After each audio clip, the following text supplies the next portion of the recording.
is. Trust the shark, they say. We'll take the lights out. We'll take the lights out. There we go. We have the new a new piece of swag on, by the way. Funny enough, everything is yellow. So does that mean slow down? We got the Unique Movers hat on. Of course, if you're up there in the Minnesota area, you need some moving assistance in that whole area region. Look up Unique Movers. But we have the shirt on, ladies and gentlemen. I have to say it. We have the shirt, and it is approved for myself. I like to get my products in my own hands to test them out. Of course, the Larsenite shirt's beautiful. The Broke Joe shirt is awesome. The Dirt Track State of Mind throwbacks, those are useful as well. The Free the Chaz, the Ginger Kitty. I can't get over the Ginger Kitty. Every time I see it, I want to click it. We're going to click it. We have to see the Ginger Kitty up close. Look at how beautiful that is. The Ginger Kitty racing shirt. But then you have this new material. Oh, there she is. Late Model Princess. Oh, Late Model Princess. What a beautiful shirt as well. This one, you got to go all the way to page 3, though. The Waylon Ravon, the third retro graphic. And this is the shirt we have on right now, ladies and gentlemen. Of course, we had our big showdown with Broke Joe the other day. And, of course, my friend's name is Raven. And people were joking him, calling him Ravon. And now we have a Waylon Ravon 3 shirt, ages 18 and up. Look at this thing, guys. This is gold. Hold on. This is beautiful. Look at this thing. Awesome print. I thought the quality would lack a little bit, but it didn't. Ages 18 and up. This is the shirt you need today. Oh my God. With the guitar, the same look. This is awesome. This is gold. This is quality. And then, of course, the Chaz on the tag area. It is back there. You see it. Oh, that way. Perfect quality. Really nice shirt. Really nice. Some of the, we did switch up the shirts on the printing side of things since the Broke Joe ones. I thought they were a little too thin. This is kind of like in between. So, yeah, go check out the shirt. We got it on today. And I wanted a yellow shirt. I wanted something yellow. Of course, there's like 14 different colors to pick from. That's with all the shirts on the website. LongLiveTheChaz.com. I got to get me a flex fit here soon. I want another flex fit. We got plenty of things to choose from, but look at these flex fit options. Oh, with the Chaz on the back. And these are, this is the same type of hat, this hat at the top right. That is the hat that Sean was wearing as he pushed Kyle Larson the other day, which that seems to be the more entertaining video around the social media areas right now. Let's just play that. People really liked the comical flair that we added to our video describing Sean's day as a push truck driver. It is very comical. Let's give this a listen. This is pretty funny here. Oh, hold on. I'm worried about this shit. Here we go. This is really funny, guys. Hold on. Let's get the headphones switched over correctly. Look at this. I'm worried. Y'all are worried about tariffs. I'm worried about this shit, all right? Because Sean Allen was pushing Kyle Larson tonight. His debut as a push truck driver at the Knoxville Raceway was put. There he is. Asians pushing Asians, guys. He's even got the Chaz hat on. By the way, I love the flex fits. Best. Once again, that is the flex fit from the site that I showed you. Long live the Chaz. Hold on. The fix is here. Look at him. He's halfway stoned. He does look halfway stoned. Does that look like a sober person? By the way, it is Happy Easter 420. We got a special surprise for you. We did. But look at it. Y'all are worried about tariffs. Look what they're really doing to us. Look what they're really doing to us here. The fix was in from the damn jump of the night. You got the only Asian in the building pushing the only Asian behind the wheel. What is this shit? Oh, that's so good. Sean, you're there. We can't look behind you as you're drinking your Busch Lights. Yeah, I'm here. You're here. How was it? Oh, God. That was the best one-liner of all. Asians pushing the only Asian in the building pushing the only Asian. What is this shit? That's good. Hold on one more time. We got a special surprise for you. But look at it. Y'all are worried about tariffs. Look what they're really doing to us. Look what they're really doing to us here. This was the fix was in from the damn jump of the night. You got the only Asian in the building pushing the only Asian behind the wheel. What is this shit? And we had oh God. That's too good, guys. If you ain't seen it, it's got a lot of views on the Facebook page. I don't know about everything else. Hold on. Let's see if the comment sections are rolling right now. Oh no, what's the YouTube chat people saying? Do y'all just want me to get into talking about the topics? You're gonna be my director. Chaz laughing at his own jokes. They're good and they're so random. So I don't really get to enjoy the jokes as I'm doing them because they happen so randomly. So then when I say them, it's like the other way around. It's like, or when I go and watch them, when I say them, I'm just saying them off the cuff. I'm not really laughing at them. But then when I go back and watch it, it's like I can actually watch the piece and watch the joke and hear the joke a little better. Obviously, I'm making a joke in the moment, but I'm not like viewing the joke. I'm, from the laughing perspective. So, yeah, I know it's like a weird fourth dimension thing that I'm explaining here. But once you start tapping into the other ones, they start listening. We talked about that in the show the other day. How are you doing out there in the chatty chat, people? Callum Williamson is in the chat. He is apparently saying he should run the 1A. I wasn't as bad as Cale Thomas, mate. Listen to Persley interview on Hot Lapping with Layman podcast. Doesn't sound, I don't know. Turn this off, mate. Talk more about me racing in Perth. First of all, for those who don't know it, that is not Callum Williamson. That is Spike Undercover. He has like 6 different accounts. Me and Spike and like 10 other actual racing people, besides his buddy Jordan, are in this texting group. And I literally said it the other day as he was just randomly trashing things. I said, Spike, what are you doing here? Like, think about it. What are you doing here, Spike? You don't own a car. Okay, and neither do I. I was saying you don't own a car. You're not a track official. You don't write stories like Jeremy Elliott. He's in the group. You own a car like Joe Von Parts. You're not a parts guy. You're not a crew chief guy. You're not a part of the crew of anyone. You're not this guy or that guy. What do you do?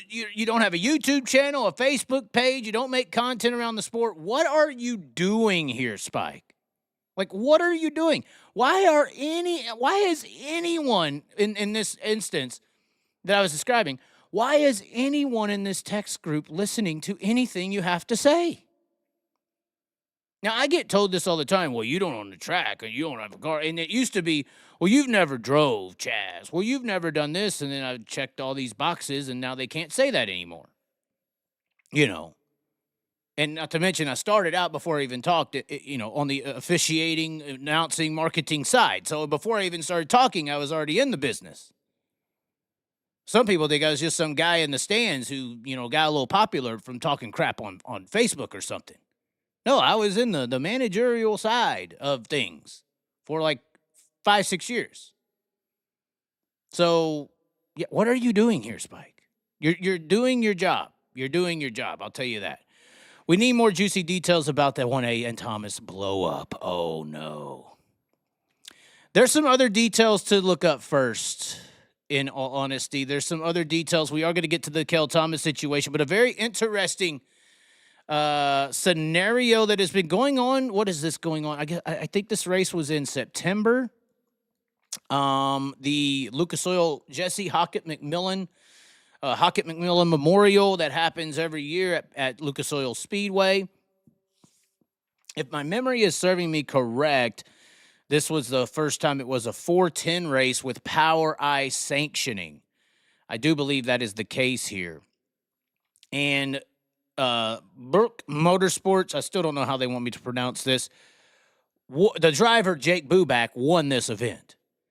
And then their tire came back as bad. It came back as negative, and they were disqualified and don't get the winnings and all these things.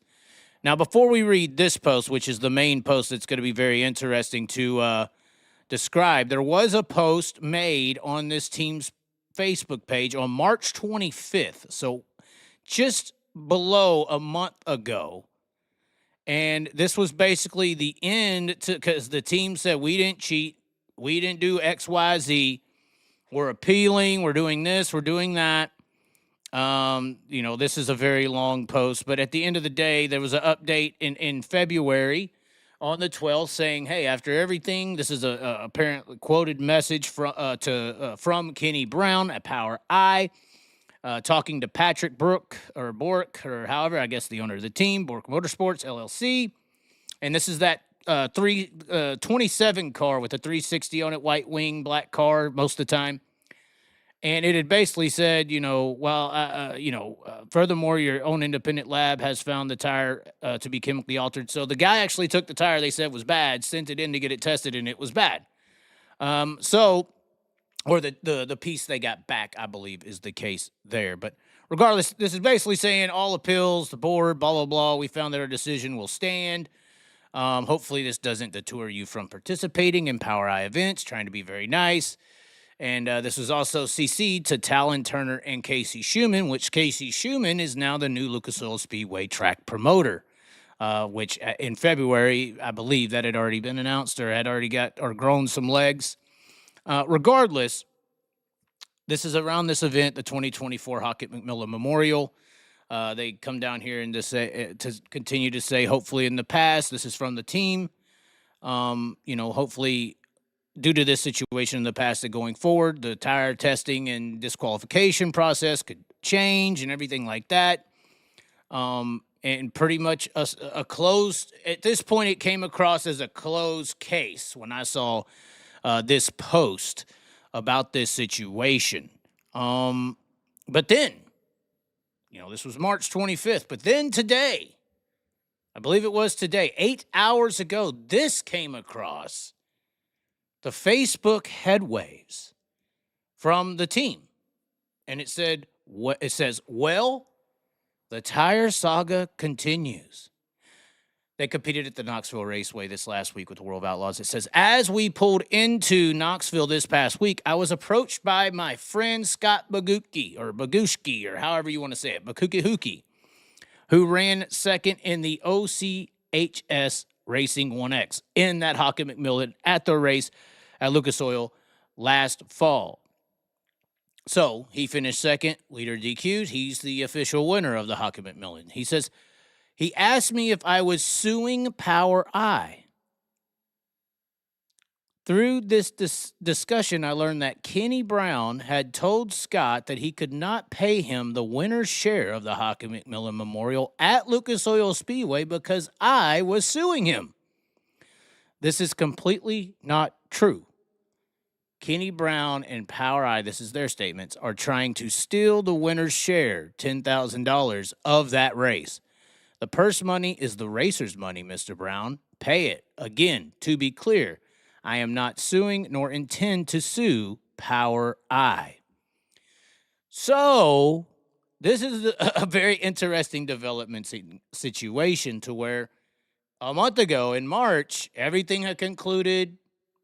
Losers are losers. Seemed like the team had somewhat accepted it as a lose situation. And I guess Scott Baguski inquired about the winner's share of that race and was told by Kenny Brown that this team was suing them, so it's still up in the air, can't do that just yet, kind of thing. That's what it comes across as. And now there's an additional $5,000 because I believe it was $5,000 for second. So Baguski already got that. He's just waiting for the additional $5,000. That $10,000 winner's check or winner's payment, for instance, is kind of missing now in POWRi land, I guess. And I'm not sure if this was a rental show. I talked to some people at Lucas Oil. It's kind of out of their hands from what I understand. So this is an interesting scenario. Obviously, once again, a month ago, it sounded like this was case closed. But now case is back open because of this post put out today by the team. I'm not really seeing anybody combat it in the In the comments, somebody's saying, by no means am I correct, but last I knew, Huckabee Millen race had always been at Lake Ozark, and Kenny Brown owned and ran that, so that's completely wrong. No, there's no real combatants to this. There's 97 likes. I mean, I'm surprised this is a second tier story right now. I do know some people are planning on following up on this scenario in the media entities of the world. So hopefully, the unlimited can become unlimited and unrestrained in this situation. When more details are figured out, we don't sit here and dig around and report. We just sit here and talk to some people and say what we think and put stuff out there that I think needs to be put out there. And this scenario right here, you can't really have this happening out there in the racing world, I don't think. Like if the losers DQ, the whole field moves up a spot. That's how it should be. Technically, everybody should be getting an increase in pay because the loser goes to dead last. Right? So shouldn't also third get second place money, fourth get third place money, fifth get fourth? So that would be worth more than the $5 additional $1,000 to win the race. As Scott Bagushki or Bahuki, Tapuki, or whatever, So this is interesting. I think it's interesting. Any reactions in the chat? That's what I want to see. Sometimes y'all are good at reactions. Other times it doesn't even matter. This is not Callum Williamson, by the way. It is Spike Undercover. We're about to ban him out of the chat.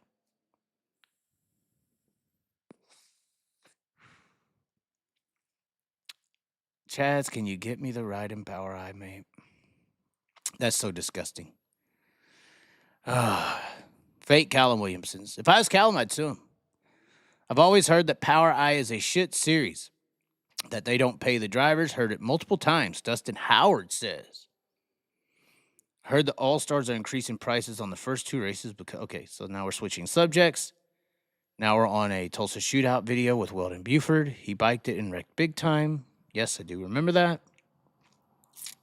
And y'all have nothing to say. Okay, we'll just keep on going with rolling with the punches here. All right, so that's the situation there. The next situation before we get into the Cale Thomas thing, which is going to be the meat of the sandwich. We're just putting, you're toasting the bread right now. Now we're putting on the toppings. And here's the toppings. I don't know who saw it, who didn't see it. If you haven't by now, I feel sorry for you. This is a little bit of a clip. Hopefully Flow Racing does not flag this because this is like a email. It's not necessarily off of their stuff, but I'm sure it'll get flagged. Flow's really good at flagging content, just whether you're commentating it or not.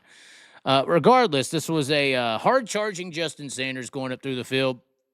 And the 88 you see throwing a pretty interesting move here, puts it right into Justin Sanders. We'll see here. Let's see if you see there was room for any kind of move like that. Neto with the halfway run and just, late up the track, late into the side of the 4SA of Sanders. Sanders into the wall. Unfortunate start there to the year in the 360. I think he's already picked up a win, though. But, I don't really see what Neto saw here. Some people say, oh, he got Netoed. I guess, is that like the Macedo version of the West Coast? I'm not sure. There was some different angles of this wreck here. This was a onboard by Cali Dirt. Let me see if I can get this zoomed in for y'all just a little bit. You can kind of see a late entry or late, whatever that was. I don't know. What do you describe that as technically? I mean, there really wasn't nothing early or late about this scenario. Just bam. There was some additional footage to this whole scenario, though. That was on Dirt Co Media House on their Instagram, so go give them a follow on their Instagram. This has some more behind-the-scenes kind of action to it. I'll try to give you some volume on this.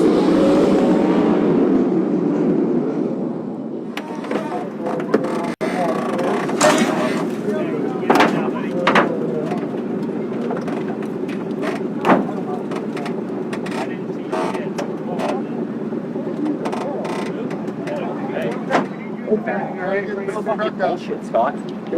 Tell it. It's a fucking cocksucker. So this was an actual SCCT. At least it's tagged SCCT by Dirtco Media House. And Scott here actually does a pretty good job in handling the frustration of Justin Sanders. Listen to it. You want to go say something to him, don't swing. Just go have a conversation with him. No, but just have a conversation with him. If you want to, say your piece and move on. So this is Sanders approaching the DJ Nettle car. Thought you were done with the shit, DJ? Come on, man. That was on me. That was on. Hey, you guys kind of went up. I misjudged. I went across the bottom and just missed it. That's on Fuck, me. dude, I thought I raced you clean lately, dude. You did. Fuck, man. You did. My shit's fucking junk. I mean, the web's wide open into the side. Wide the fuck open. Do people ever like offer to like if it is that blatant? Do they ever offer to help pay or get some parts or anything, or is that just random on who it is? You know. You get mad at me for having the spot at Chico. You put your hand up at me, but we go wide the fuck open. You ran me right off the bottom at Chico. Where'd you want me to Dude, go? I'm fucking dude. My right front's here. I was behind. This is the first issue in the argument. Somehow it's about Chico, but I guess Broke Joe would agree. But Tanner, dude. Where'd you want me to go? Dude, Chico? Where'd you want me to go? Dude, you We're act all like on the bottom. I just did that, dude. Were we all on the bottom? Dude, Stockton, I raced you with respect. I could have fucking slid into you plenty of times, moved you away, raced you with respect. Hey, I just told you. I went to the bottom and I came across way too fast. That's on me. What do you want me to say? What happened from your viewpoint? I'd have to see a replay, but those two guys, they kind of entered in the middle, and I shot across the bottom, carried a lot of speed. I guess we got together. Probably on me, but I'd have to see the replay. I mean, he's pretty dejected there. He definitely seems like it's his fault. He kind of has it in his mind that it's his fault. I mean, do people intentionally wreck cars for fun and feels it sounded sincerely, unintentional? But do people do that like on purpose? Do they do that on purpose? I feel like the cartel effect would say yes. But I don't know. Is it just some guys out there are just, trying to keep up? It is Sanders. Although the thing with Sanders now is that ever since the Dirt episode opened with the issues he had with the Corey Day and everything on flow with high limit and everything, I feel like Justin Sanders is superiorly painted as this bad guy now. Like they said when they interviewed Brad Sweet when him and Tanner Holmes went at it at Chico and he beat Tanner Holmes. Oh, although Tanner Holmes made a mistake, that people were booing. They don't like Justin all of a sudden. And maybe there's some people who haven't over the years, seen him this way or that way. But it's definitely the boos have gotten louder, and I think that's a direct reflection to the power of media. Once again, Justin Sanders is the bad guy. He in the mind of the fan right now, based on the videos that were put out by Flow. Justin Sanders is like, if you're a Corey Day, Kyle Larson, high limit groupie, literally, they're out there. This is the bad guy to that group. He's the one that got up in the chosen one's face, and then Ronnie Day says he's going to catch him at another area. So he got, if anything ever happens, we definitely got premeditated assault. But I think because of that, Justin Sanders is now the bad guy of the West Coast. So when bad things happen, I think people don't really care much. Good, yeah, hell yeah, fuck him. That's the bad guy from the Dirt show. Remember? Him and Corey Day. Yeah, fuck him. I could hear that conversation in the stands without even being there to hear it. So, but this is the power of media. This is the power of how you can project people. Is that the case 100%? I honestly don't know, but I do think Narc has a hell of a situation, opportunity here. I know they put their little, World Outlaw 2002 editing skill video out today of all the drivers on the tour, but really they got a supreme opportunity here with the new poster boy, the bad guy of the West Coast. 100% was the, I don't even know, hell, maybe there's a defamation suit in this, but that's what Justin Sanders is now in the mind of the fan, especially if you're keeping up with sprint car racing. And then you also have this rare opportunity on the West Coast where Tanner Holmes is somehow fast now. In the Tarleton car that has this history of, Macedo's versus the cartel, the cartel house car is the Tarleton ride. That's the cartel in the broke Joe conspiracy minds or the realistic minds. Who knows if it's real or not or true or not? The Tarleton 21 is like the cartel house car. And now you have Tanner Holmes in it, who's actually looking fast. And had it drove by Justin Sanders, could have won that race without a mistake with a team car. But regardless, my point here is, cinematically right now, the most alluring week in and week out battle, potentially, cinematically for sure, potentially in the country right now, is Justin Sanders versus Tanner Holmes. Because you have your ultimate bad guy that's been painted here now through the media versus the ultimate good guy, the ultimate leader of the social domain in Tanner Holmes. So this is like, I don't know who's doing the marketing or the promotions for NARC. I mean, if y'all need me to come over there and take it over, where do I sign? And well, let's see how many zeros are in there. Is it cartel money? Well, it's no or not. But this is like, if you give this to any average marketing person, they're going to make this a sellable ticket. This is especially on the streaming end of things. After everybody's done on the West or in the Midwest and on the East Coast and late at night, this is must see late night shit for the sprint car fan right now. This Justin Sanders, Tanner Holmes thing. And once again, I mean, how strong is NARC? Is NARC, and we've had this discussion in the past, is NARC the third strongest sprint car tour in the country? The argument could be made. You would have said All-Stars, that went away. The new All-Stars is a shell of itself. But once you get past World of Outlaws and High Limit, where are you going? What's the next toughest series in the country? Regionally or nationally named or not? Is POWRi National stronger than NARC? No. I'm sorry. I mean, there's some outlaw guys that would struggle to go and win an ARC race, and high limit guys in the same light. I mean, West Coast guys are very strong, and they're in depth. They got depth over there. So you got, like I said, potentially the third strongest series in the country with this cinematic angle of the bad guy now and Justin Sanders. And Tanner Holmes in the Carlton cartel house car. This is just like gold in the making here. I mean, and they're junking him. People don't care. Fuck him. Because he's the guy who went after Corey Day. Fuck him. So they don't really care that he's getting junked. And you don't want to piss Justin Sanders off. I mean, you could go look at the Ocean Speedway history between him and Golubic. It gets dirty. It gets raunchy. It could get California with the short tracks. It gets very aggressive, which once again, cinematically, that's just another allure. But anyway, unfortunate. Neto seems like he made a mistake. I'm not sure about it, but NARC, whoever's running NARC, you got like a show right now with 2 stars. Technically, you got 2 stars. Justin Sanders has the skill to back it up, but every bad guy has the skill. That's why he is hated, because he's good enough to beat the good guy. That's how it works.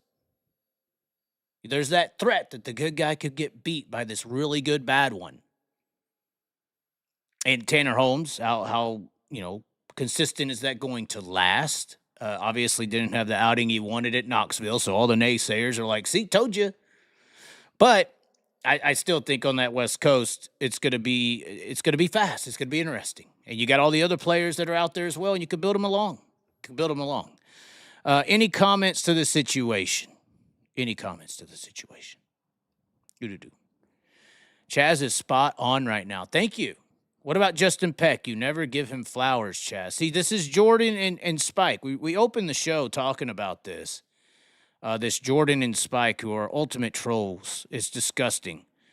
We have not talked about the Cale Thomas thing. We will here very soon. We're gonna have to ban some of these guys. Unfortunately, we're gonna have to. I mean, maybe we should just let's treat Spike as the big baby he is. I'll let everyone see it. We'll put him in timeout. Hold on. I want everyone to see that we put him in timeout here. Put him in timeout for 10 minutes. Calm her down, Spike. Get in your little corner. We'll put Jordan in there with you so y'all can touch one another. You sick freaks. We'll put Jordan in there for 5. Yeah. You're in timeout now. You going to be at TMS? I don't know yet. I am planning on going up north this week, though, to Jacksonville. Will I come back down? That's a whole nother discussion. Some people want me to go up to Canada currently for the Outlaw race. We may be able to do that. Narc is Bowman Gray on dirt. It can be, and they have stars and characters that are built right now, and they need to capitalize on it. So, anyways, now that we put the two, I feel like Spike and Jordan are like those bears out front of the stores back in the day, and you give them beer and stuff, and they make you laugh. That's kind of what Spike and them are. But we got rid of we put them in timeout for 10 minutes. We'll be right back, I'm sure, to get into the situation at hand. Cale Thomas out of the 1A car. Shark Racing. Removing him after 3 races. Of course, this was PA Posse Dirt Track News. Hold on, we'll close out all these tabs because this is where it gets interesting. We may have to call Broke Joe. We'll give it a chance. Get to the end of the show. We'll call Broke Joe. Very, very interesting situation. You know, I thought the car had speed. I thought he had a chance of possibly contending for the win with a caution or two at Williams Grove. I didn't think he was a winning contending car at Lincoln, but he was extremely fast for a limited time there, but more limited time at Williams Grove. And he looked like, the following week he could potentially win that race if he didn't have a couple cautions or something go his way. He did hit this opening in the back straightaway that somehow is still legal. Insurance companies still, carry a policy at that track with that scenario being there. Which if things ever go wrong, like I know he's debuted here with the 1A at BAPS, but we all know what happened at BAPS as to why they had to upgrade their safety in that region of the track in turn 1, because they had a scenario where nothing will ever go wrong, and then this happens the right certain kind of way, and then something goes wrong, and now you got a big problem, and now you got to fix it. And that opening or little clip out there that he hit, why is that there? First of all, imagine if, once again, like that turn 1 at BAPS, something goes wrong here, something happens, and somebody hits this little tick out area at the certain right angle at straightaway speed at Williams Grove, like he hit it. He clipped it barely. I made a joke post. I said, hey, guys, in iRacing, that's what happens when you barely hit that damn thing. Oh, damn, your rear end wants to come apart. You're getting Danny Dietrich pulling you out of the car because of how much damage is happening. But, I mean, obviously it was a slight driver error. But, once again, I don't think this car ran bad at all. It had that bad luck. And then the wreck in turn 4 at Lincoln, I'm sure we got somebody in the comments who could tell us what happened. But people get upside down at Lincoln. It happens. No big deal, but I don't know really how you could come out the other side and fire a guy that quick showing speed. Usually a pair gets together and heck, there could even be a wreck, but usually, it usually takes time to get some speed going when there's a new pairing. And the speed slowly, gradually gets more, whether there's a wreck or not. But that's usually the hardest thing to have happen right out of the gate is for both people to be in sync enough to be running with the up front guys, even in the regional PA area. And to me, this team had speed quick, instantly almost. I know they had the BAPS weekend, but Williams Grove and Lincoln, it looked like they had speed. So why would you leave speed? Some people are saying because of the wreck. Or 2 nights in a row, some wrecks that occurred. Um, there is some information I have on that, but there was a video that was released by Cale Thomas in this situation, this whole swirl of a scenario. He released it this morning-ish time, 11 hours ago, and this is what Cale Thomas had to say on his Facebook page about the scenario. Hey everyone, I want to come on here instead of, making, the normal post of blah, blah, blah, but, the separation of me and Shark Racing. But I wanted to first say Happy Easter. He has risen.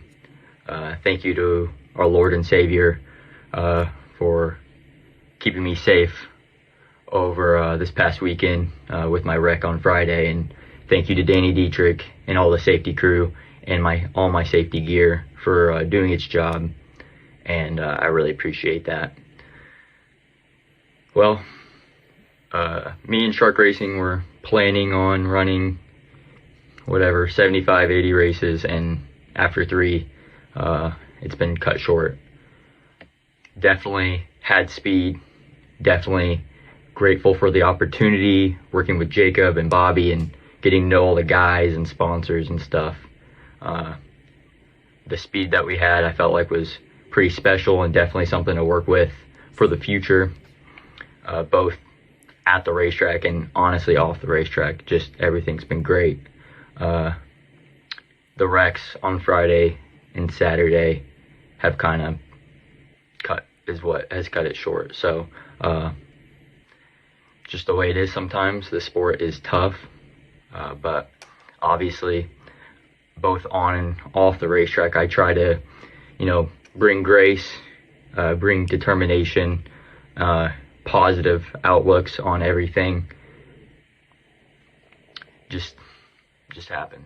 So definitely looking forward to the future, whatever that holds, whether it's with a team or even if I have to get back my 91 car. But I know that whatever I do, I'm going to put my heart and soul into this sport because I love it. I think I'm pretty good at it. I think there's something there. But yeah, so just wanted to be more personable and just give my honest side of things and whatever. So thank you all. Yeah. Yeah, I mean, you could kind of tell not necessarily struggling to get things out of his from his brain to his mouth, but I mean, maybe throttled down a little bit. I don't know. He definitely seems very sad about the scenario that happened between him and Shark Racing. Obviously, giving up the 49 machine on the All-Star Tour to take up this opportunity, having speed. Once again, I do think that that's usually the hardest thing to find between a new combination is speed. Mistakes and things along the way, that's going to happen. Back-to-back nights, yeah, that's tough. That's a scenario that's hard. But at the same time, I was told by multiple sources, in fact, very close sources to the scenario, that Cale Thomas had people who were willing to support and offer up assistance in the repairs and the cost that was needed to fix the damages that had happened between the 2 nights in a row there. So who knows what the scenario actually is, but you could definitely tell Cale is feeling some pain from this scenario. And obviously I put in the thumbnail, you might know how it is to feel like Cale today. And funny enough, I had an interesting day going a little bit. And it was almost very similar. I was helping a guy do this last week and a half. I was helping a guy catch up on some work. He had a few projects he needed to get out of the building, and it was making tile displays. You know how you go shopping for tile or whatever like that. And, that's basically what it was cutting, setting those up. It was like, I don't know, 10,000 tile displays we had to make, and we just finished it up today, actually. So today though, I was up there and something just came over me, and it was a very, I was feeling sad, kind of choked up about not this, but it's a very similar situation that was actually bothering me today. I was in a relationship very similar, and these relationships with drivers and teams and race cars and things of the sort are very similar. And in this instance that I was feeling bad about, I made a post about it, like, hey, I'm feeling kind of off today, head, mind, all this. And a guy came in there and commented and said, yeah, you and Cale Thomas, and tried to poke fun at this scenario. And the more I thought about it, it was very similar. So I was working on this tile display, right? And I was in a relationship about, I'm not going to describe the full details, but very serious, to where this person, explained a future, explained this life that was going to be coming forward soon, and had me believe in it. And funny enough, we had went to before things went south, we had went to a tile. We were remodeling a bathroom in this house for us. And we went to go shopping for tiles and things like that for this remodel of this bathroom. And I had today actually was working on the exact same tile that I had went and saw him chose. And it just kind of bothered me, got me thinking about that subject. And it is a very similar situation where I had a person that I bought into fully in believing what they had said or promised or put in my mind as a futuristic idea, as a togetherness. And it was taken away based on their choices. Now, I personally walked away from that, but it was based on their choices. There is a level of disrespect that you can't handle. But very similar situation here. This guy left a full-time ride. Why did he do that? Well, there was a group of people, or probably a person, it's a very personable team over there at Shark Racing, sounds like, that had him believing that there was this future here with this team. And after a few mistakes, got rid of it. Now, that's very funny. I was like, few mistakes, well, more and more mistake. But after a few mistakes, got rid of it. Showed speed, showed promise, but that idea, that forward thought, that going forward, that all of this that Cale Thomas put into a basket, the other side just said, it don't mean that much, fuck you. And that's got to be very hard to take, being Cale Thomas, to get into something with someone who gave you an idea of a future and to have it taken away. Now, some people are wanting other drivers to jump into this race car right now. But similar to if you're seeing another guy get treated a certain way from a girl, are you going to all of a sudden jump into the relationship and take up his role? See, I think that this scenario here with this one car has just taken a big trust issue turn. Now, no disrespect to Jacob Allen or anybody, but there's a lot of fans that were upset personally that you took off originally. And then when you came back and you released the schedule, they dived into believing that you were going to be there again. And then a few months in, you're out. And now you're finding someone else. And then you bring someone else in, and we're, okay, shark racing, yes, all the way. And then you do this. This is sounding so much like the damn tile scenario. It's crazy, but so we're like, what are we going to do? Part 5 or 4? I mean, and the origins of this team is based on that support, jumping onto the road, becoming that guy that's there because he loves it. That team, that group. And now I just think there's been about 3 or 4 moves that has lost the trust of the dirt racing community with this team. This is. I mean, I don't know who made the decisions here, and I'm not here to tell you whatever. You're doing it, whether you think it's right or wrong. But I think there's a lot of people watching. There's a lot of people seeing how this is gone. And not a lot of people are liking it. And it ain't just this Cale Thomas thing. And I don't know if I'm Zeb Wise, do I really want to insert myself here? Zeb Wise can junk a car every now and then. I mean, can he afford to fix it? Apparently, Cale Thomas was willing to fix the shit. Or his group was. That's what I hear. But at the end of the day, just like how I walked away, you got to learn. You get to a certain point of trust, belief of the dream coming true instead of the nightmare. And you keep getting the nightmare, you keep getting results that don't add up with the projected reality that was given. I'm in a state where I don't trust it. I don't trust this team to do what they say they're going to do. Cale Thomas obviously don't. Does a driver on the caliber of Zeb Wise trust it? Some of y'all are shouting Dylan Cisney. Okay, well, that makes sense because, in my opinion, the trust is gone for a guy in the caliber of Zeb Wise, because I think Zeb Wise is a little higher of a caliber than Dylan Cisney. I'm sorry. And honestly, I thought this was a good pairing, to be honest. I mean, yeah, Zeb Wise was a really good choice, but Cale Thomas wasn't slow.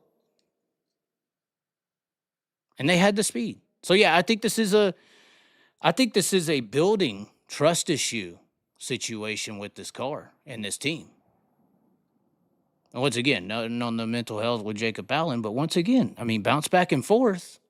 It's going to cause trust issues just with the team and organization. And then you do this.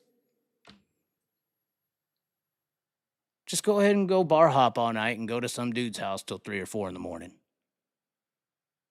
The people with self-respect will leave.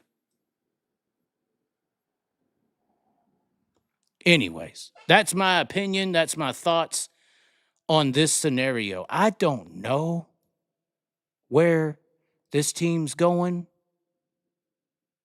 but I know I'm not the only one thinking and feeling this way about it. There's no way. Anyone thinking sure don't. I mean, maybe we could open up the lines and Jacob Allen could call in and call me a fucking idiot or whatever. I really don't care. I'm used to hearing that all the time anyway. The chat is open. We're going to go ahead and open the lines. That's what we'll do. We'll open up the damn lines. Y'all can call up Jacob Allen. Jacob Allen says he watches. I've tried to have him come on here, but I do not like how this is going. I don't like it. I think Zeb Wise would be a perfect fit, but Cale Thomas wasn't necessarily a bad fit. How they handled it, though, was bad. That was bad 101. All right, live calls, ladies and gentlemen. There's the number on the screen, 423-616-7673. We already got one calling in. Oh, my God, you're on the line. Hello. Good afternoon. Okay, I don't know if you're in a bathroom, sir, but we're about to let you go.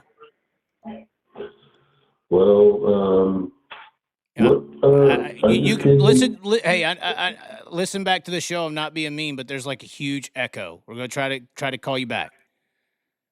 Line is open, 423-616-7673. I was not the only one who heard that. It sounded like he was in a bathroom or something. We can't do that right now.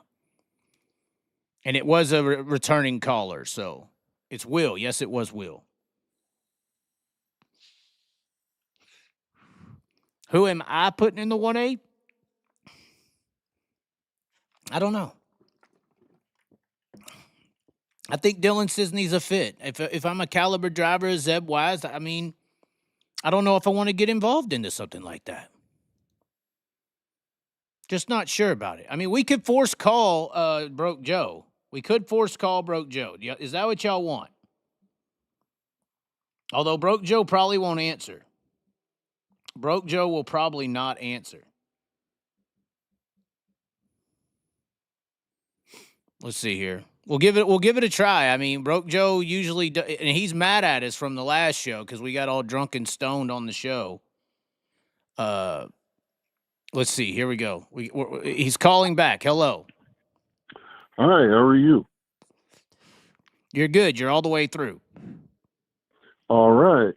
Coming in late, what's the topic of the night? So you weren't watching the show? Just got up, yeah. Oh. Well, I mean, we were trying to get people who are watching to call. Okay. Basically, all right, I guess I don't. Are you talking about Narc, Sanders, or 1A? 1A, I think Cale Thomas didn't deserve that ride to begin with. Okay. And to be honest, I really don't know who could deserve that ride. I mean, all the winning race drivers have rides at this point. Okay. And I'm not sure if, I mean, if you have a race team and you want to hire drivers, I don't really think of anybody that doesn't already have a ride. I mean, Riley Goodnow, no. Zeb Wise, no. G, no. I mean, Tanner Holmes, that would be a good starting place, but but he's already committed to somebody else right now, and I don't see him leaving his existing ride to come out on the road. Okay. And I really feel that if anybody that decides to go on the road as a sprint car racer, because we are talking mostly sprint cars, they need to, in my opinion, they need to win at home first. Win a championship, win a NARC deal or win a Pennsylvania deal, and then some Ohio stuff like road. Cale Thomas. Yeah, I got you. Yes, sir. Yes, sir. Hit the road after you've won, a championship or a title in these lower series. I don't think that a guy or a gal can just jump into a World of Outlaw or a High Limit ride unless they've actually won something. Okay. Or they're bringing a suitcase load of money. Okay. I see a lot of people or a lot of drivers that have tried to hit the road, and they've never won anything. There's a couple guys that come out of California that I've never even heard of, and they're on the World of Outlaw, or a few years back, they're on the World of Outlaw tour, but they've never won anything ever. So I don't see them having any good luck. Okay. Or having a chance to win. Well, we did have a missed call, and I think it was from somebody who was watching the show. All right. Thank you. Bye-bye. No problem, Will. I don't know what to say, guys. We had a 918 call. We'll see if we can call it back. I was all happy for calls, and then that happened. That was kind of...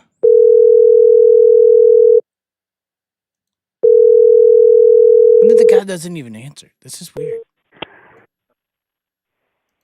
Hello. Hello. Yes, sir. We called you back. This is the show.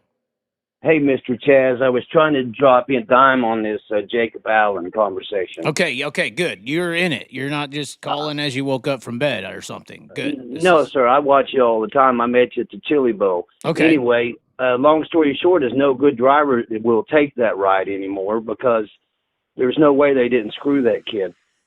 Yeah, well, that's what I'm saying. The trust is everybody got to see it, But listen, I met those folks in Tulsa, and they're just barely getting by. They don't have enough equipment to be tearing up stuff. And you're correct. That opening in the wall should be gone. Yeah, why is that there? In a way, that should almost give us like a little hint. And imagine if you got into it a little bit more and you rip the fucking rear end out of the car like a Bill Baylog situation, it flies back into Danny Dietrich and hits him in the fucking cockpit with a rear end at 120. Wasn't there a girl that got in a wreck when she hit the wall and caught on fire last summer? Yeah, but that's a whole nother scenario. Yeah, I know, but it's still a racetrack. Yeah, I mean the racetracks, and once again, is it the insurance companies? I believe they removed that bridge. Don't quote me, but I believe, at least the rumor, the idea, they removed that bridge and replaced it with a higher, better one because of insurance purposes. Right. How does a opening like that just get checked off as okay, or even a little piece like that pushing out? That's a could go bad really fast. Well, we have a half mile here in Oklahoma called Thunderbird, and it's the old one that's 100 years old, and they're fucking grandfathered in. You know what I'm saying? Okay. They're owned by the city and the county, so they can be grandfathered in because you sign a waiver when you go in the pits. Right. Yeah, you're signing your own shit. If it's a shitty place, don't go there. Well, we got to have standards as well, right? So, I mean... Yes, sir. You got to have standards like the safer walls for NASCAR, right? Right. Well, and Australia's safety is so much better because, they got the governing body, but really the governing body is the insurance company, and if you don't have a certain level of safety, you're not approved to have sprint car races, for instance. You can't have them. So it's like... Right. Well, the local track here... the little quarter mile, the boys that ran the Chili Bowl just took it over this summer, Creek County. And the Chili Bowl officials are running it, and they've made all the updates. Insurance, they've changed the walls, they've changed the fences. So it should be a good quarter mile. The extreme midgets and all that's going to be running here this summer. And we're not sitting here saying make it safe, obviously, 100% safe, because Grady Chandler, he got injured at Creek County. It had nothing to do with the wall or anything, just a bad wreck. Just like the Johnson kid. Yeah, but we can at least, especially at these more premier facilities like a Williams Grove, there should be a little more upkeep on the things that could go wrong department. And they're going 135 miles an hour. Yeah. That's one of the fastest tracks in America. It should be the most safe almost. Mm-hmm. Yeah, Eldora or Knoxville level, at least you would think. Absolutely correct. But anyway, on another subject, me and my brother, we got disqualified one night after we won a main event. Okay, and we won. We protested. We won, and we still didn't get paid. And they didn't pay the winner, and they didn't upgrade anybody's pay back. And that was an IMCA sanctioned race. Well, that's also local politics. Local politics is sometimes more dirtier than even the national, especially when it comes to favoritism and stuff, when nobody knows about it. Hey, these motherfuckers, they checked my car and didn't even know the rule. Wow. Yeah, okay, they said my wheelbase was a half-inch short on the right-hand side, but they measured from the front of the axle tube to the motor plate. Well, you're supposed to measure from the center of the tube, which would give you an extra inch and a half. And how long ago did this happen? 10 years, but it's still the same. You know what I mean? Yeah. Like every week you see where a track official, they either throw the caution for Larson or they don't throw it, or... Like the kid that punted Sanders in the fence, he should have been black flagged. He knew he wasn't going to clear him. Right. Or these guys jumping rows, in the heat races on the and start. The Outlaws. I mean, it's fucking obvious how bad they're jumping rows. I mean, it's plain as day. And it seems like it's always a platinum driver who, ain't really that good. Zach Hampton, I think it was Hunter Schoenberg at Knoxville, Zach Hampton at I-55 jumping a full fucking row. And it's just taking off. Just taking the hell off. I mean, the Zach Hampton one, they say when the leader goes, you can go. That one was close. The one at Knoxville was not even close. And Hunter Schoenberg jumped a row and I think slammed in the side of Caleb Johnson. I thought he was going to get black flags sent to the pits. Yeah. They just stayed green.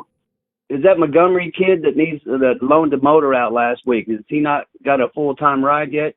I saw him do pretty good last weekend. Full-time narc. Is he? Yeah. Because he's good enough to have a chance. I mean, he's showing some flashes. I mean, got to see some consistency. So I mean, it's just like Tanner Holmes. You got to see some consistency. But yeah, he looks good. Well, Tanner Holmes is better because now his sister and his dad's not as crew chief. Yeah. He's got he's got a professional now doing the job. Well, and he had the Shark Racing right as well. So yeah, but what happened there? He probably did better in that equipment than he should have. He started out well, but it did taper off. Yeah, well, look what they're dealing with. Apparently, that's a mess over there. It isn't looking great at this point. Because you can't have a guy. He had a full ride on the circuits. He passed up a full ride for them, and they canned him in less than a month. Yeah, yeah. I mean, hell, if that's the case, Jason Persley might be in trouble. Right. Well, and it's the difference between owners. Different owners. It's very similar to my story with the women deal. You know, there's different women out there that won't treat you the same. You know, it's just like there's different car owners that won't do the same certain things that, you know, cross those lines. And I think that the 1A is now in that category. And I once again, I also think that for some, even me, I think that has to do with the Jacob Allen situation as well. Are you racing? Are you not racing? You are racing. Now you're not. Are you happy? Now, are you happy and you half out? Yeah. I mean, what are we doing? Well, I think they ought to just use all the extra Jacob Allen stuff for Schuhart and try to get a title. He's the only one that's got a chance. Yeah, I think those are two separate entities, really. Besides the name. You think so? Yeah. Different companies. Yeah, I mean it's the same. It's the same name, but it's almost like a franchise. It's two different locations. You know, it seems like it operates that way as well, differently. The Schuhart looks more, you know, well oiled. You know, he's running 5 miles a day, and you know everything's all tidy. And then the Allen deal. I mean, I'm not saying it's not tidy, but it's more chillaxed. It's more relaxed. He's motherfucking part-time. His grandpa's going to pay the bill. I don't think he has to worry about nothing. Well, we don't know the grandpa's paying the bills and all that, but that's just a guess. Think what you want, but if he's part-time, the family member's got to pay. I know that people were offering from the Cale Thomas side of the aisle to, you know, supplement the damages from the weekend, and that didn't make a difference. But he was going fast. I mean, I don't understand. Extremely quick. Hey, man, I've seen a lot of people junk cars, and then now they're good, you know? Right. Well, like, how many cars did Sammy destroy? You know what I mean? Right, and I'm not saying the Williams Grove thing was a freak accident, but, you know, it wasn't typical. You know, how many people hit that opening? Well, it shouldn't even be there. You know what I'm saying? Go ahead and extend the wall out to where it bypasses. Yeah, it honestly should be viewed as a warning to Williams Grove as to what could happen if this goes worse. Like I said, what if he hits it a little bit more aggressively and it flings? And what if that's the beginning of an A main? You know, World Outlaw race comes off of turn 2. You know, you have somewhat of a Pittman, Jason Johnson kind of contact. The car goes up the track right there at that one moment. Let's just say it grabs the whole fucking right rear. I'm thinking that kind of impact's going to rip the whole rear end out of the fucking car. Who knows what's going to happen to the driver? Now you got a loose rear end flying through the fucking full pack coming full speed. I mean... Oh, it could have been catastrophic. It sounds like a fucking, you know, Final Destination scenario, but when you have an opening or a section of the track like that, this is a possible scenario. Mm-hmm. You know, why are we allowing a possible scenario? So really, I mean... Yeah, it sucks for Cale Thomas and all that, but that should be a warning shot to that fucking back straightaway at Williams Grove. That was lucky for it to go the way it did. Yeah, it could always be hella worse. You know what I mean? We raced once on a big, fast half mile, and I was telling you about that track that was dangerous. And my brother flew off the track, but he flew off through the opening, and he just hit the graders in the pit area. Right. Yeah, my brother hit the equipment in the pits at race speed because there was an opening in the wall. So these older tracks need to be updated, or they need to make them parking lots. I mean, I don't know if you should have Williams Grove be a parking lot, but but I'm just saying if they can't update them, they shouldn't be racing there. Well, they're making money. If you're to the degree of a Williams Grove, yeah, there's really no excuses. Yeah, that's a top echelon racetrack. The problem is, how far do we go? Does like, for instance, the Australia situation, you have to have a certain height of fence around the entire track. There can be no openings in Australia around the outside of the racetrack. It has to all be closed off with a full fence to be approved to have sprint cars on the racing facility. You can't have them. It's illegal. You got what, 900 horsepower in a dune buggy. You need to have it pretty safe. It'd fly in the damn grandstand. The problem with standards is that what are we going to do? Like, you could say Port Royal's a safe facility, but they still got guardrails that are only 3 or 4 feet tall around the top of the track. And they're metal, right? Yeah, I mean, well, you can fly over them. You know, you can leave the racing facility. I mean, I think Williams like Brady Bacon in Indiana, huh? Yeah, exactly. There's so many tracks out here that don't have any proper racing surfaces, not surfaces, but just general, not equipment, but facility. I mean, racetrack facility. Like for instance, in Australia, you'll have a safe ass track, but there won't even be grandstands. You know, people will sit on fucking grass hills, but the facility, the racing surface, it has that 15-foot fence with a closed wall around it. Right. Well, I think part of it is too is I'll say the racetracks are old, but the cars are getting faster every day. Yeah. You know, the requirements to keep cars safe now is probably higher than it's ever been. Right. Because what they were in the old days in the 80s, they might have been going 80 mile an hour. Now they're going 130. Yeah. Yeah. And I think that has something to do with that as well. Oh, for sure. You know. But anyway, Chaz, I know you're busy. I just wanted to shoot a time, and then I'll check in and I'll call in once in a while when I can, and I'll see you again at the Chili Bowl. I work turn 1. Oh, you're the guy. You're the one who told you're the banner guy. Hold on, we got you on the phone. I'm the motherfucker. Yeah, I'm the banner guy. So okay, we got the guy this is the guy, guys, who confirmed my lie. Remember, they all said 1 lap. Remember? No, motherfucker. It was on there like 4 laps, and then. But Carson, you remember the videos, right? You remember the videos. Yeah, all these guys came out and said it was on the track for just 1 lap. They were very mistaken. And I was the only guy saying bullshit. No bullshit, because he was on there 4 laps. When Larson messed up and Dason was going to pass him coming out of 2, they threw the caution. Now, you have a radio on when this is happening, right? Or no? Yes. What was being said? This is what everyone needs Nothing. So Nothing. when the banner was they were letting them race until Larson knocked it across the racetrack, and then he was going to get passed because he fucked up, and then they threw the caution. So you as an official, you may not be an official there anymore, just for the record after this. You as an official, when the banner hit the ground originally, did they say anything, hey, banner on the ground? Or I saw the flagman was pointing it out. They were pointing, but what I'm telling you, sir, is they didn't throw it on the first lap, the second lap, the third lap. 4 laps. They threw it on multiple laps after there was going to be a pass for the lead. And it was in sync. Now, there was some angles. I could see the angle where he kind of looked like he was going to stall out in front of traffic. Correct. When he was going into 1.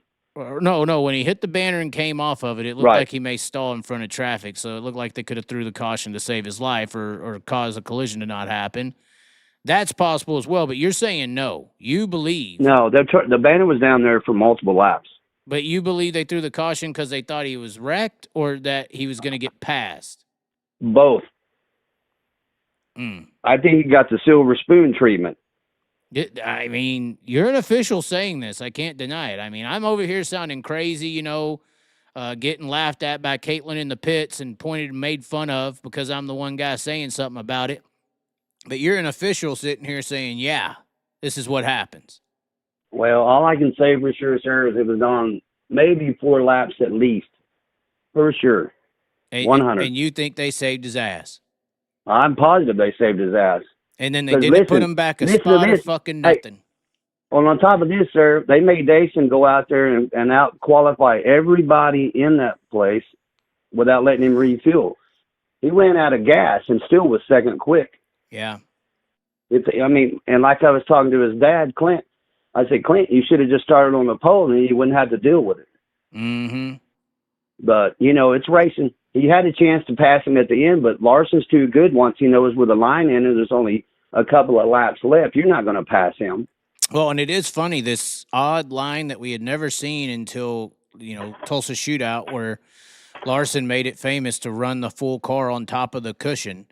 That's correct. This rare racetrack that we've never seen in Chili Bowl history all of a sudden appeared as Larson was starting on the pole. And they're running on the wall. Yeah, they should have never happened. They should have cut it down. They should have went out there and gravel should have cut it off the bank.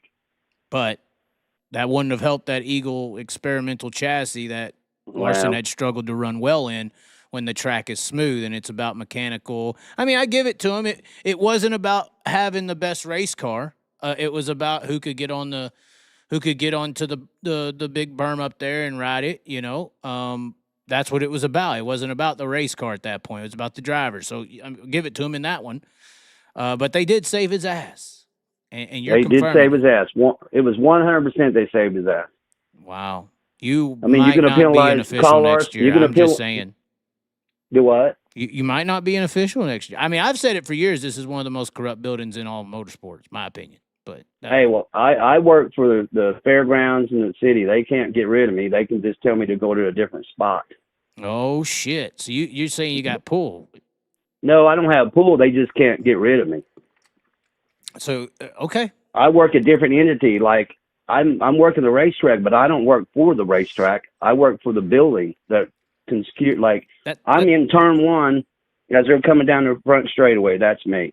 Well, that's almost like a Speedway Australia role. I mean, we need somebody like you at every freaking outlaw tech area and high limit tech area, making sure that they're doing the right fucking things. We need auditors.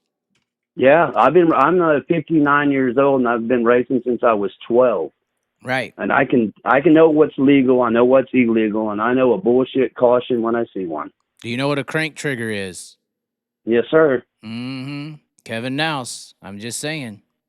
We need somebody in there. Anyway, hey, Chaz, keep up the good work. And I'll call him when I can. Do we call Broke Joe or no? I don't think he's got anything he's going to want to tell you today. Oh, I know. Yeah. I mean, but I don't know what the Jacob Allen answer is, but I think they ought to just shut it down if they can't commit to a guy any better than that. That's true. That's the harsh reality. So, that's the truth. All right, buddy. Keep up the good work, and I'll see you soon. All right, we'll try. Hey, and I'll holler at you at the Chili Bowl. Okay. Bye, brother. Bye. That was the infield official from the Chili Bowl confirming that it was all about saving Kyle Larson's ass when they threw that caution for that banner. Oh, my God. That was a confirmation, guys. Why do y'all keep cheering for Broke Joe? He just wants to come on here and tell me how I need to live another life and, be the slave. Oh, God, we're calling him. He won't even answer. Watch. He won't answer. He don't care about nobody but himself. We do have the Ravon shirt on. The Ravon shirt on, debuted it. Ex-official. This is true. We'll turn the ringing down so it don't ruin your ears. See, he's not answering, guys. He's just not answering. He is asleep by 7 p.m. This is true. He won't have a job. He won't. I mean, I feel bad for that guy. I mean, we know this is going to reach people. We did have a missed call. We got somebody calling, or I'm trying to call him back. A 989 area code. They're not answering. This is just beautiful. You call, and then I try to call you back, and you don't answer. This is not how it's going to work. Oh, no, 989. 989 is not even answering. Is that it? All right, line is open, guys. Line is open. If you'd like to call the show and voice an opinion on the scenario, hopefully maybe that was Jacob Allen to call me an idiot, but I don't know. We're waiting. We're waiting for the next caller. It has not popped up on the screen just yet. No, I'm not gonna bite that. Somebody was trying to text me. Maybe Chase Randall should team up with Shark because it's just a family team. Maybe a merger. I don't know. I don't know about that though. I'm sorry. I just don't know about that. 989. We tried to get you to call. Hold on. We'll put the number back on the screen. There is the number 423-616-7673. I gotta pee, guys. I don't want to hang up on y'all, but we got to get a caller on the line. Can Spike come on here and just yell at everyone for a minute? Or are we just shutting the show down? It's an hour 20 in. We could call it a night. We already said what we had to say. It is kind of over, right? I mean, we don't have much to say else. It's fine. I got to wake up and go to work tomorrow again. So I do want to say, though, we'll leave the line up for just if somebody wants to call, go for it. We will be going to Jacksonville this weekend. Not sure where we're going to be going after that. I know some people want me to get up into Canada. I'm interested in that idea, but it's not cheap. So, Venmo, PayPal links in the description. Outlaws sold out at Jacksonville. There's pit passes for days. But regardless, that's the future plans that we have. And it looks like nobody's going to call, so I guess that is going to wrap it up. Once again, ladies and gentlemen, be sure to like and subscribe to the channel. We're trying to have 3 shows a week. Be sure to go to the website, get the Rave On, the Waylon Rave On shirt. I'm telling y'all, this is some baller material. Hold on, we'll get it up on the screen one more time. LongLiveTheChaz.com. We have turned it into pretty much an apparel site. We got the Larsonite shirt. Just go read the definition of a Larsonite. Those people who love what happened at the Chili Bowl, you're definitely one of them. You got the Ginger Kitty on there. But then the Waylon Rave On shirt, this thing is clean. It is beautiful. Look at that thing go. That's so nice. That is so nice. I'm telling you. I'm telling you. Or this the basic Chaz. The Chaz shirts have some variations to them, I'll tell you. The Chaz shirts have some variations. We got to get the military green, I'm telling you. The Army. Look at that Army Chaz shirt, bro. Look at that. That is clean. That is clean. And then the black.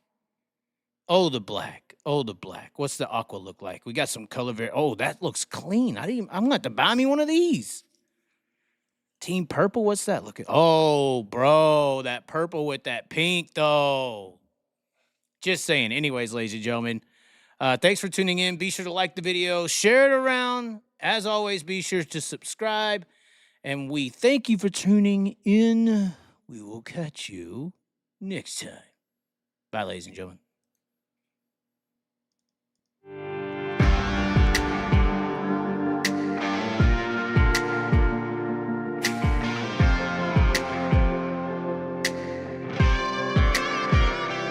We can ride high, we can ride low. We can ride anywhere we need to go.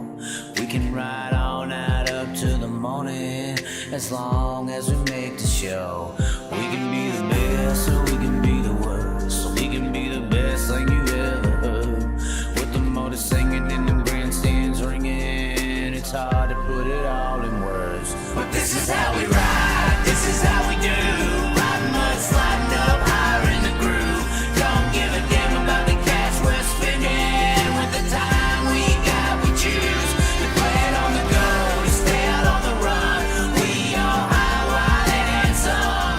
Ain't telling you what's right or wrong, or what to choose.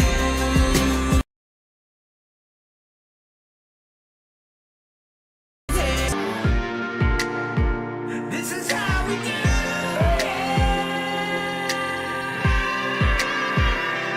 Out on the dirt ovals we play, life in the bright lights with no shade. So letting her go, letting her rip, letting her fly, tossing her in sideways, living the life, letting her ride outside.